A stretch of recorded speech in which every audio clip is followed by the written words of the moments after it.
boa tarde ou boa noite, depende da hora que você está ouvindo ou vendo a gente no YouTube. Mais um Talkenização começando para vocês. Vamos falar hoje da securitizadora da LIC, a TR Block, como ela funciona, por que ela foi criada. Para isso a gente trouxe André Pina, que já veio aqui no nosso podcast, de diretor de negócios da LIC. Pina, obrigado por aceitar o convite, por estar aqui com a gente de novo para a gente falar sobre esse assunto. Oi, Flá, bom dia, boa tarde, boa noite a todos os espectadores aí também, todo mundo está assistindo. É um prazer sempre estar aqui e poder falar um pouquinho mais de tudo que a gente está desenvolvendo, criando e pensando em como a gente melhora mesmo o mercado. E eu acho que a securitizadora, que é o tema hoje daqui, vem muito nessa frente e nesse projeto mesmo de construção. Pina, para quem não te conhece ainda, para quem não ouviu outro podcast e não te conhece, se apresenta brevemente para o pessoal te conhecer, rapidinho, um resuminho da tua trajetória no mercado.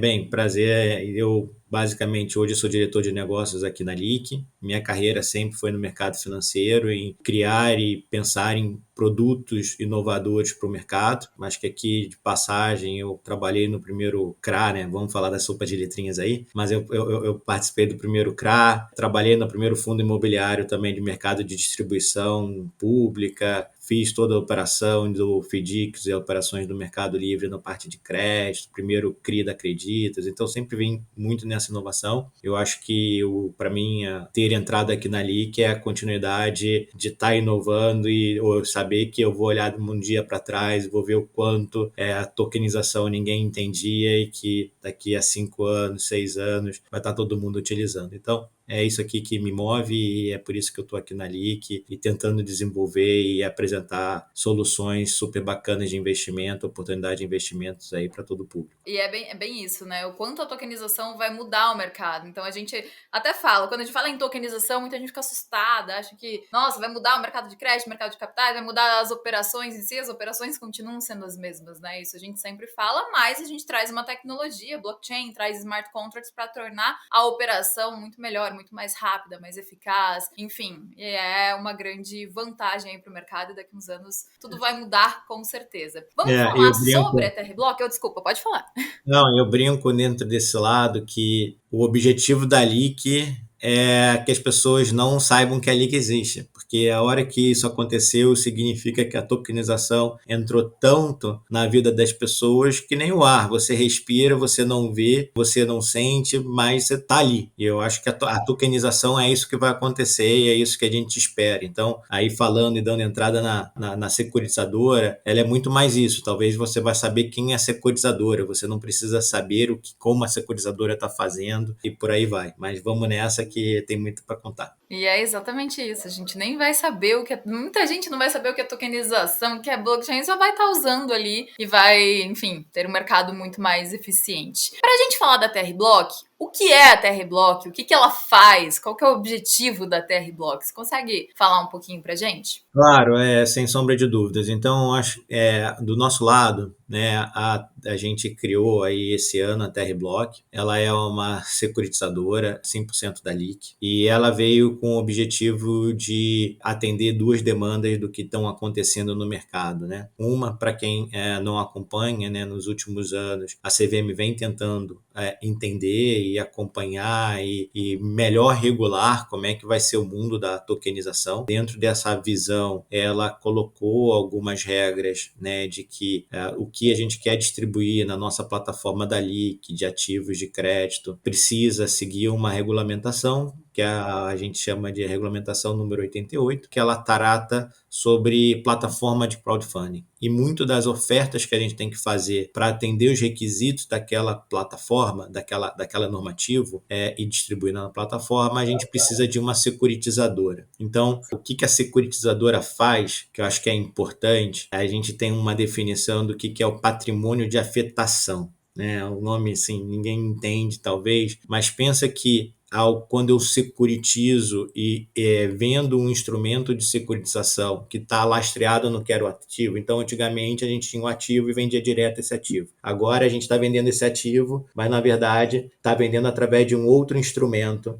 que pode ser, novamente, na sopa de letrinhas, o certificado de recebível, um CRA, um CRI. E quando eu vendo isso, que tem o lastro esse ativo, o que eu estou criando é uma independência que, por mais que seja securitizadora emitindo vários desses ativos, a gente cria um blocker, a gente cria uma trava que quem investiu naquele ativo só é representado por aquele ativo. Pode acontecer qualquer coisa com outros ativos que a securitizadora comprou e a securitizadora vendeu depois, e aí eu vou explicar melhor o conceito de securitização, mas quando a gente fala dentro dessa estrutura, o patrimônio de afetação significa que o investidor está seguro que o que acontecer só está relacionado àquela operação e mais nada da empresa. E por ser um patrimônio separado, até se um dia, por acaso, acontecesse algum problema com a securitizadora, o investidor consegue transferir esse patrimônio para outra securitizadora administrar. Então, esse é um ponto que a gente teve que trabalhar, e aí a gente teve que estar fazendo isso e criou a TRBlock para atender essa necessidade regulatória. E o outro lado também a gente está muito aqui tentando sempre trabalhar em provas de conceito, como o token funciona. Então, muito dos podcasts, qual foi a experiência de trabalhar com token, qual foi a experiência de usar a tecnologia. E a visão agora, acho que a gente tem que sair da prova de conceito e ir muito mais realmente para mar aberto e começar a mostrar o que a gente oferece para o mercado. E aí a securitizadora facilita esse acesso ao mercado, porque é o que o mercado entende melhor, falar, vamos fazer uma operação securitizada. E aí a gente faz esse tipo de operação e a gente está indo para o mercado se posicionando isso. Do nosso lado, fica muito mais fácil. A gente está trabalhando nessa frente, conectando a tecnologia, porque ela já fica junta, mas nada impede de ali, que sendo tokenizador e querendo oferecer solução de tecnologia para o mercado, atender outras securitizadoras. O foco aqui, como LIC, como propósito, é facilitar o acesso do mercado financeiro a soluções que usam blockchain, que usam a tokenização como meio mais eficiente tecnológico, mas em alguns casos, às vezes, a gente tem que ter a nossa própria ferramenta para poder mostrar para o mercado a direção do que os outros venham e possam aí sim poder acessar e trabalhar com a gente. Então, a gente vem nessa construção aí e a TRBlock nasceu por esses dois motivos. Legal, legal. Até é bem por uma questão regulatória que a LIC decidiu abrir a securitizadora própria? Sim, foi uma decisão regulatória. Na verdade, acho que a decisão regulatória é importante e é necessário ter uma securitizadora. A discussão é se a gente iria ter uma securitizadora própria ou se iria tentar ajudar a acessar o mercado. Óbvio que quando a gente entra nessa discussão, nesse momento que a gente está criando, que a gente está desenvolvendo, fica mais difícil a gente querer fechar uma parceria com uma outra securitizadora, porque as prioridades, os timings de cada um são diferentes. Então, nesse primeiro momento, a gente resolveu botar de pé a nossa para facilitar e acelerar as entregas. E, sim, acho que a gente já deve estar falando aí, certamente vai todo mundo escutar nos próximos, mas a gente já fez uma primeira operação que saiu ao mercado, securitizada, Sei que já tem um podcast aí saindo, e a gente está para fazer mais 2 ou 3 esse mês. Então, a securitizadora acho que veio para acelerar as entregas do que a gente precisa e de volumes maiores para também acessar investidores mais institucionais, não só investidores que estão comprando os ativos e as operações ali na nossa plataforma, mas grandes bancos, grandes fundos de investimentos que gerem bilhões de reais, poder ter mais facilidade e acesso a esses ativos e entender mais rápido o que a tokenização vem para contribuir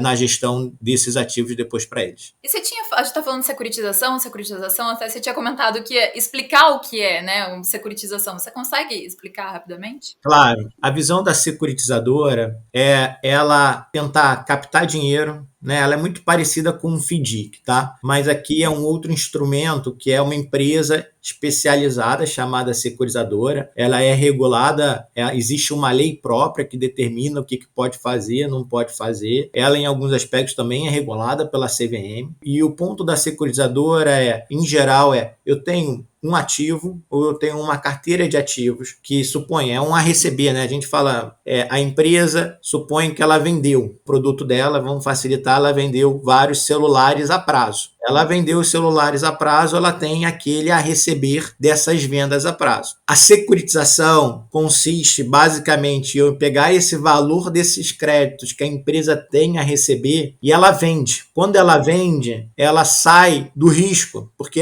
eu estou vendendo, eu estou tirando da empresa. Então, se a empresa quebrar, entrar em recuperação judicial, o que quer que seja esse a receber, ela sai das obrigações de pagar os funcionários, de pagar os credores dessa empresa, o que for, porque aquele ativo que é esse a receber dela, ela vendeu para alguém. Ela vendeu para quem? Para a securitizadora. E como é que a securitizadora vai e compra esses ativos? Ela compra porque a securitizadora emitiu um título, que o mercado conhece hoje muito mais, que é um CRA, que é um título de agronegócio, um CRI, que é um título imobiliário, mas existem outros, que é o título, que é o CR, que é o título de recebíveis, de um modo geral, ou poderia ser um instrumento que a gente chama de debênture. Então, quando ela capta esse dinheiro, ela capta com um propósito único, exclusivo, de comprar esses ativos. E uma vez que ela compra esses ativos, o investidor vai receber as parcelas, os pagamentos provenientes da arrecadação, aqui nesse caso, do que está sendo pago de cada um que comprou os celulares e está pagando os celulares.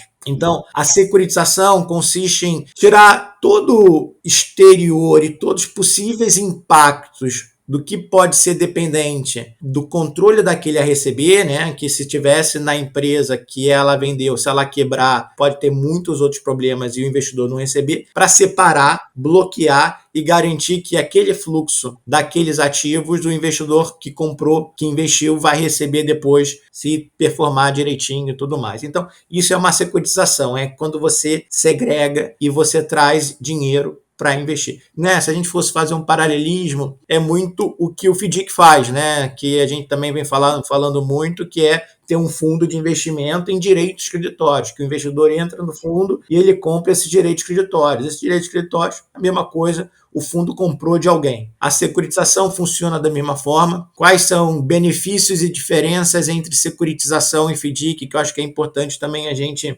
tentar entrar. Muitos dos casos existe o FDIC e a securitizadora, o propósito é o mesmo. É mais comum num FDIC você sempre investir num veículo que ele vai comprando toda hora novos ativos. Então, não é que eu comprei somente falando da venda de celulares, o que a empresa ali tinha a receber das vendas que ela realizou naquele mês. Eu posso falar que eu vou comprar todo mês um pouquinho do que a empresa tem. Quando a gente fala da securitizadora, muitos dos casos são operações mais, que a gente chama estáticas, não tem revolvência. Ou seja, eu vou comprar aquela carteira e o investidor vai receber o fluxo daquela carteira. A carteira não vai mudar com o tempo. Outros pontos de diferença, às vezes, são tributação, né? Tributação do ganho do investimento, né? Então, por exemplo, um CRI, um CRA, eles são isentos de imposto de renda. O FDIC, o certificado de recebível não são. Então, dependendo, existem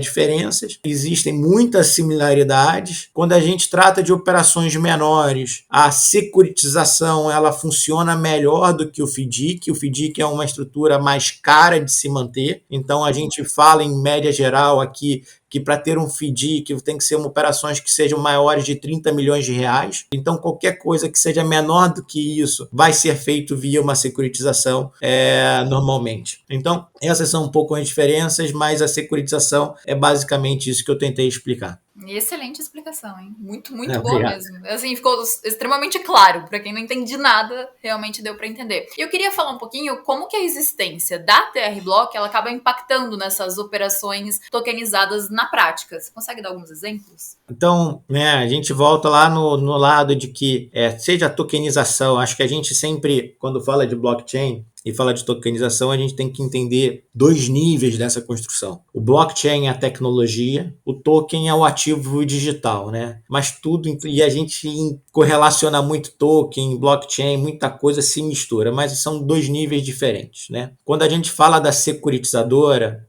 e fazer uma operação securitizada usando o blockchain, significa que eu estou usando o blockchain, né? Muito do que a gente tem falado do TDIC, em que o TDIC, eu não sei se é a melhor forma, mas a forma como eu tenho expressado hoje, o TDIC que a gente vem comumente falando, ele é o protocolo tecnológico. Ele é a tecnologia em blockchain que controla o que é uma operação de securitização. E, novamente, como o TDIC, eu falo da noiva, né? A gente casa com a noiva porque a gente gosta da personalidade, da pessoa, da noiva, né? A gente então casa com a securitização aqui, eu gosto do TDIC. Mas no final, no dia do casamento, eu vou casar com a vestimenta diferente. A noiva pode estar com um vestido branco, pode estar com um vestido curto, longo, o que quer que seja. Eu brinco que a essência é o TDIC. A essência é a noiva. A vestimenta que a noiva está usando é o tipo de securitização. Então, novamente, eu posso usar uma securitização no conceito normal, que a gente está falando de um CRI,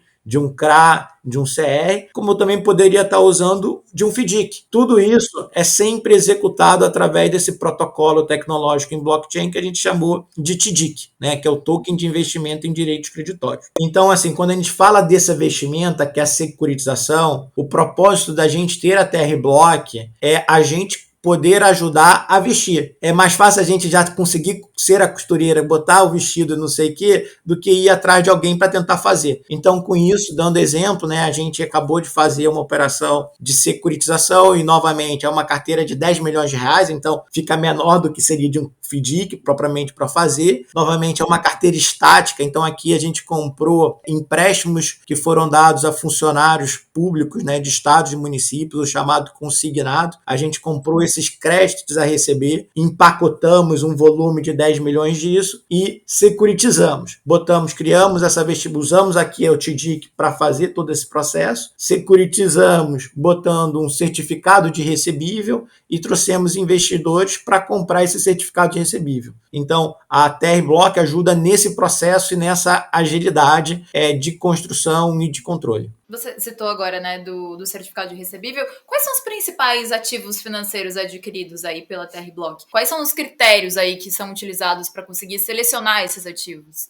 Eu diria, eu vou tentar ser simplista, eu vou colocar três pontos, né? Quando a gente fala existe uma lei, que é a lei da securitizadora, basicamente ela fala o seguinte, que uma securitizadora, ela emite uma dívida, ela capta, né? Aí, normalmente uma empresa capta de duas formas, né? Se a gente fosse pensar beabá, eu vou emitir ações, e aí eu estou entrando e vendendo ações, e a empresa capta dinheiro como equity, né, como ações para ela, ou a empresa emite uma dívida. Né? Essa dívida pode ser de diversos nomezinhos, nomenclaturas que eu não venho ao caso aqui. Uma securitizadora, fazendo o paralelismo de uma empresa normal, uma securitizadora é uma empresa. Então, ela capta dinheiro, aqui nesse caso, que ela está captando como se fosse uma dívida, não como equity, como ações. Ela está captando uma dívida que o único propósito dessa dívida de comprar são ativos. Por isso que a gente fala, voltando lá ao patrimônio de afetação, porque eu separo e garanto que o investidor que está comprando isso está comprando somente esses ativos e não se misturam. Uma dívida normal de uma empresa, se a empresa quebra,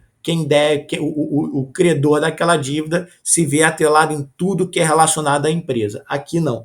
É específico do que a gente fala da lei da securitizadora. Então a lei vem dizer que, você, a securitizadora, quer captar dinheiro para trazer investidores para comprar essa carteira, você pode emitir um instrumento de dívida. E esse instrumento de dívida, o mercado hoje basicamente tem dois muito conhecidos, que é o certificado de recebível imobiliário e o certificado de recebível do agronegócio. E por que eles são muito conhecidos? Porque eles já nasceram antes da lei nova da securitizadora sair e ambos têm isenção de imposto de renda. Então caiu na graça dos investidores, porque o investidor está investindo sem ter que pagar imposto de renda. Ora, se a gente tem o certificado de recebível imobiliário e a gente tem certificado de recebível do agronegócio, tudo que não é imobiliário e tudo que não é agronegócio virou a terceira, que é um certificado de recebível. Então, hoje, quando a gente fala de instrumentos de captação para uma securitizadora fazer, para o investidor comprar, que vai estar lastreado uma operação, a gente fala principalmente desses três, um CRI, um CRA e um certificado de recebível, que seria tudo que não se enquadra como sendo agronegócio ou imobiliário. Mas também, assim, tem gente, e por algumas facilidades, além do certificado de recebível, algo que é muito parecido, mas que talvez as pessoas entendam melhor, é debenture. Tanto debenture como um certificado de recebível, muda a nomenclatura, tá? é a mesma coisa, só que às vezes a gente chama de debênture porque pode ser que seja mais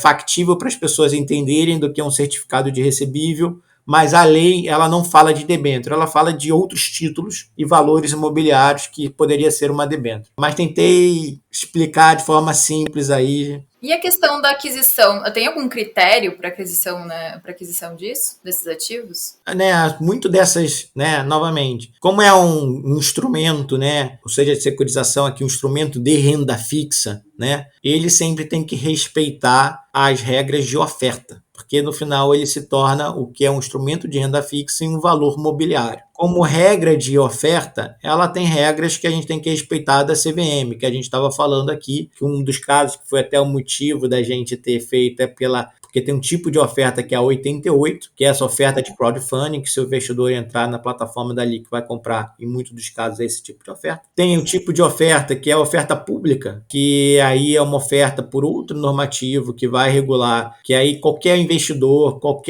tem outros requisitos e processos que a gente tem que seguir. E aí tem as ofertas privadas, que, por exemplo, muitas dessas operações que a gente tem feito, a maioria delas são ofertas até privadas. A gente está trazendo um investidor que conhece o negócio, que tem interesse em investir no negócio, você não tem uma venda ativa para trazer o investidor para ver ou falar com vários investidores. Você está falando com alguém que você já tem relacionamento, que você já sabe que ele gosta daquilo e ele está investindo naquele ativo. Então, as regras para o investidor fazer são isso. É óbvio que cada normativo desse traz requisitos para dar segurança para o investidor, às vezes de montantes do que ele pode investir, aquilo que a gente certamente já veio tratando aqui, do que é o investidor profissional, do que é o investidor qualificado, do que é o investidor de varejo. Então, dependendo do perfil desse investidor, ele pode ter limites, às vezes em montante, e que ele pode investir em cada uma dessas operações. Isso é legal, é até uma questão que eu queria perguntar para você, porque a gente sabe que tem ativos no mercado que não é qualquer um que tem acesso, né? Não é qualquer investidor que tem acesso. A TR Block, né, com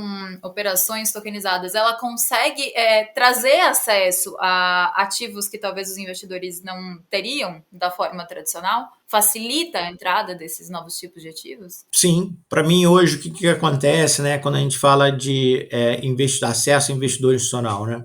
Muito do que a gente fala de operações de securitização, elas sempre são, né, acho que as operações de volume grande, né? Então são muito voltadas para operações maiores que acabam investidores institucionais comprando e o investidor recebe um pedaço disso. Né, o investidor que eu chamo aqui o investidor mais nós, né, a gente aqui, pessoa física, indivíduo. Com a TR Block, com a securitização, muito dos custos de fazer uma securitização, eles se reduzem. Então a gente consegue fazer operações que antes ficavam mais difíceis e direcionar para o público, para a gente. Porque eu teria que às vezes fazer uma operação de 100, 200 milhões de reais, 300 milhões de reais, e óbvio que esse tamanho de operação são grandes fundos, são grandes instituições que vão estar comprando. Então, o investidor, pessoa física, ele não tem muito acesso a isso porque a forma da estrutura, o custo inviabiliza. Aqui, o que a gente está tentando com a tokenização e o blockchain é pela redução dos custos, seja porque a gente está usando uma estrutura mais segura, seja porque a gente tem regras mais automáticas que executam os processos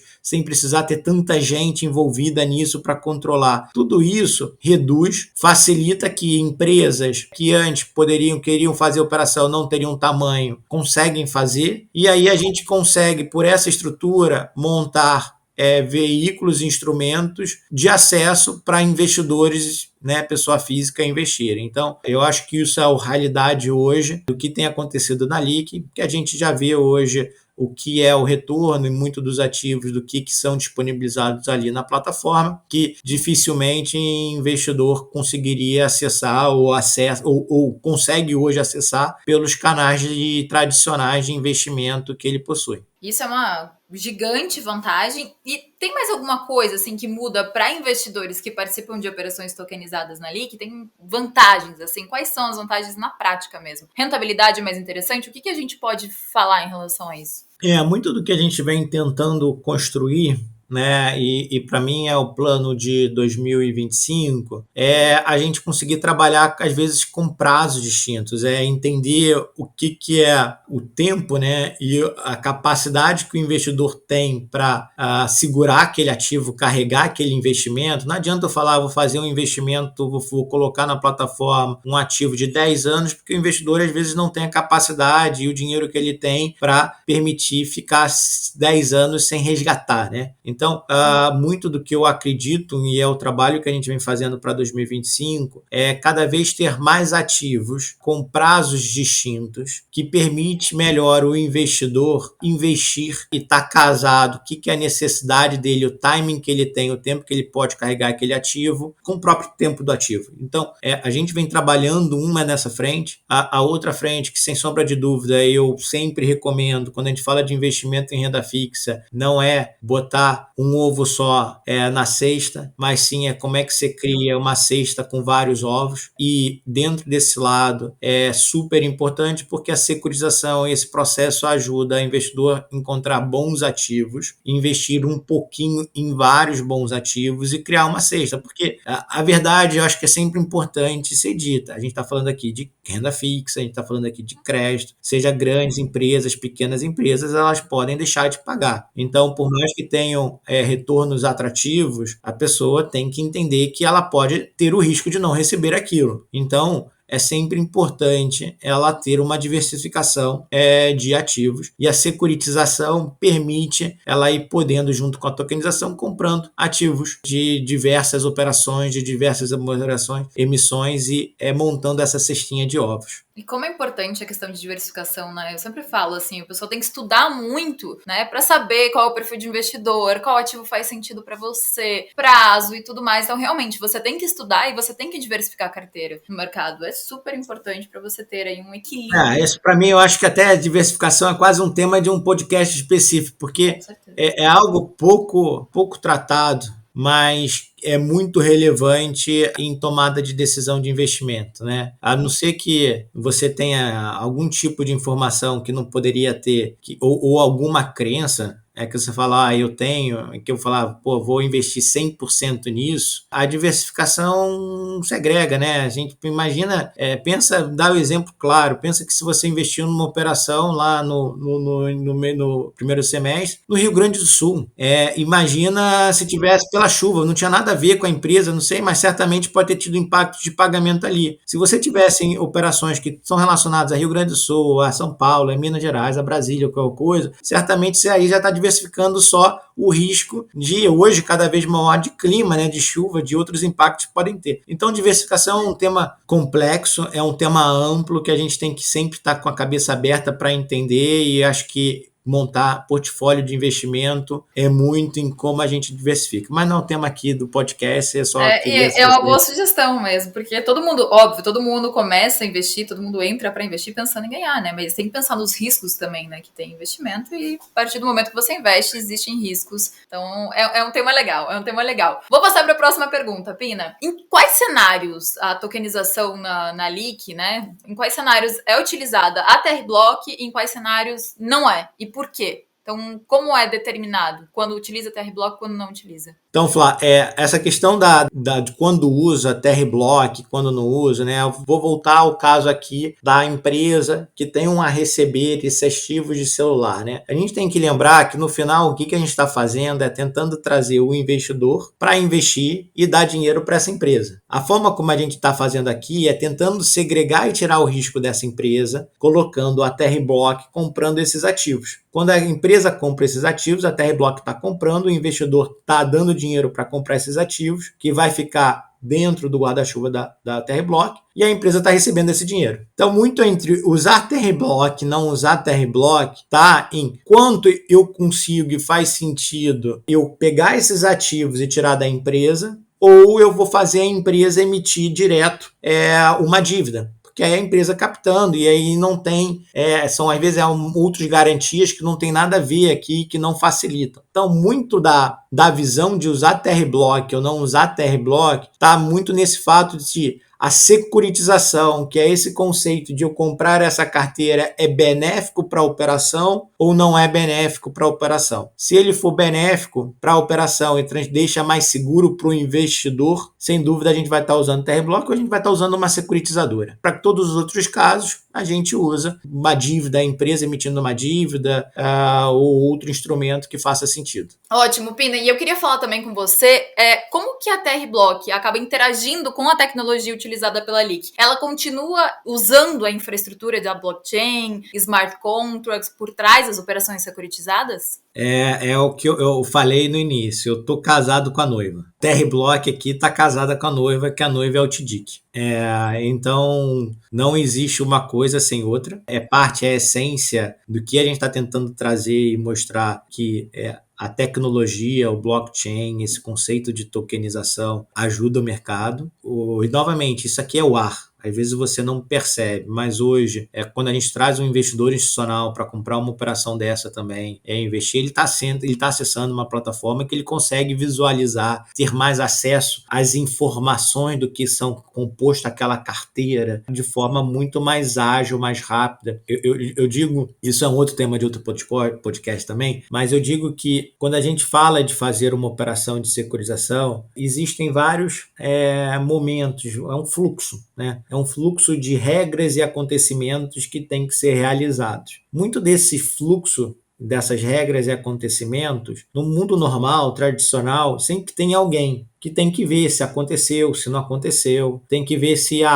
aconteceu isso, o que eu tenho que fazer, não fazer. Quando a gente usa o TDIG, quando a gente usa o blockchain, nesses conceitos que você veio falando de smart contracts, de tokens e tudo, esse fluxo ele é automatizado. E ele é automatizado de um modo que eu trago segurança para o investidor e eu trago transparência, porque tudo isso que foi feito, e o investidor poderia visualizar e saber, deixa eu ver se realmente foi feito isso que eu esperava que tinha que ter sido feito. Então, isso é a nossa crença. Isso aqui é o que a gente acredita. Isso é o que vai transformar muito da forma de se investir para o futuro. Então, a gente vem trabalhando nisso e não existe aqui TRBlock, não existe o que a gente quer fazer de securitização sem a gente estar casado com a noiva, que é a TDIC. E como a TRBlock acaba contribuindo para a escalabilidade das operações na Lick?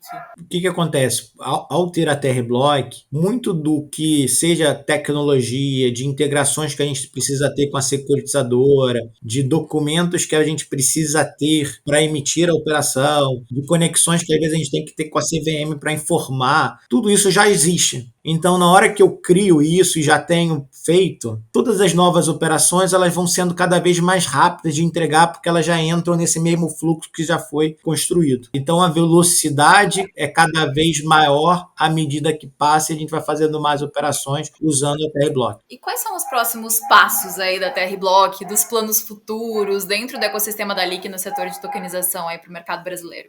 O próximo passo que a gente já vem aqui trabalhando conseguir a licença da CVM propriamente para a gente conseguir fazer ofertas públicas. Nossa expectativa é que isso aconteça até primeiro trimestre do ano que vem e, sem sombra de dúvida, mostrar isso para o mercado para cada vez terem mais empresas interessadas a fazerem esse tipo de securitização, conhecerem esse tipo de tecnologia para a gente dar mais oportunidade de investimento para todos nós, né? Para a gente, investidor comum, para investidores institucionais, para bancos, e a gente popularizar.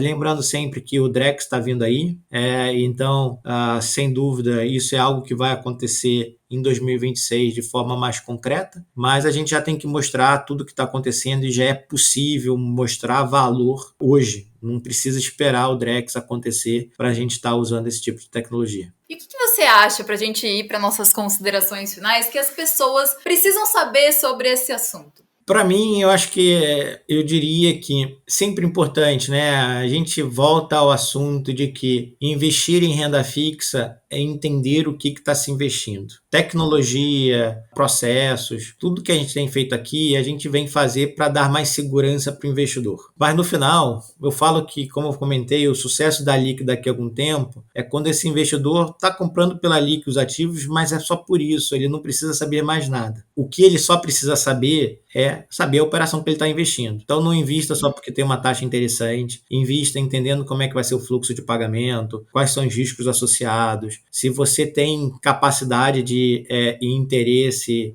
de investir, tome a decisão correta do montante do teu dinheiro que você pode investir nessa operação. Então, para mim, sempre o foco e a importância para o investidor está em entender naquilo que ele está investindo.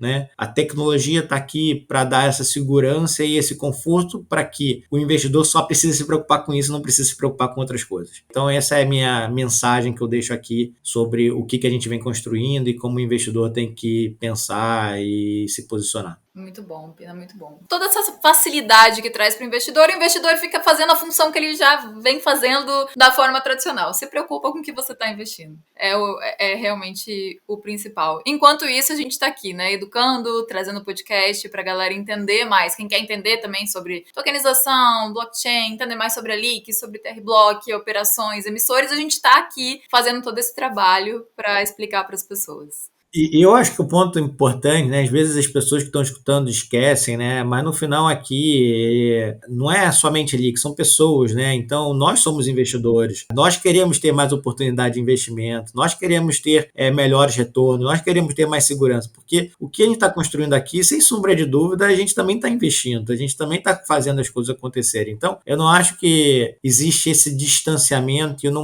não procuro ter o distanciamento entre o que é a empresa e o que é o investidor que está investindo através da gente, né? Eu me procuro muito estar nessa posição de ser investidor também, e como eu, e garanto que todos nós que estamos aqui, como nós como investidores, também vemos isso e tentamos permitir que outras pessoas, né, possam investir dessa mesma forma. Isso é a prova que realmente o negócio é bom.